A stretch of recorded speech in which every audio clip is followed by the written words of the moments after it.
এটি একটি ১ টাকার কয়েন দেখতে পাচ্ছেন বন্ধুরা, ১ টাকার কয়েন। কিন্তু এই কয়েনের উল্টো পিঠটা দেখুন।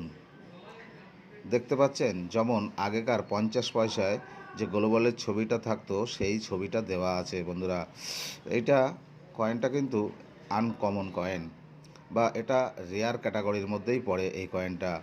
এই কয়েনটা ১৯৯৩ এর কয়েন আছে বন্ধুরা। তো এই কয়েনটার কিন্তু অনেক টাকা মূল্য আছে। এই কয়েনটা যদি আপনাদের কাছে থাকে তো পার কয়েন আপনারা কিন্তু ১.৫ থেকে ২,০০০ টাকায় বিক্রি করতে পারবেন। তবে কয়েন এখানে সেখানে বিক্রি করবেন না, কয়েন এক্সিবিশনে বিক্রি করার চেষ্টা করবেন। কারণ অনেক প্রতারক এখন বেরিয়েছে যারা কয়েন কেনা বেচা করছে বা ডাইরেক্ট কোনো কয়েন কেনা বেচার যে বায়ার হয় সেইগুলো কিন্তু হাতে পাওয়া খুবই মুশকিল বন্ধুরা। তো কয়েন কালেকশন করতে ইচ্ছুক হলে এই ধরনের কয়েনগুলো কালেকশন করে রাখবেন। অবশ্যই আমার চ্যানেলটি সাবস্ক্রাইব করে পাশে থাকবেন।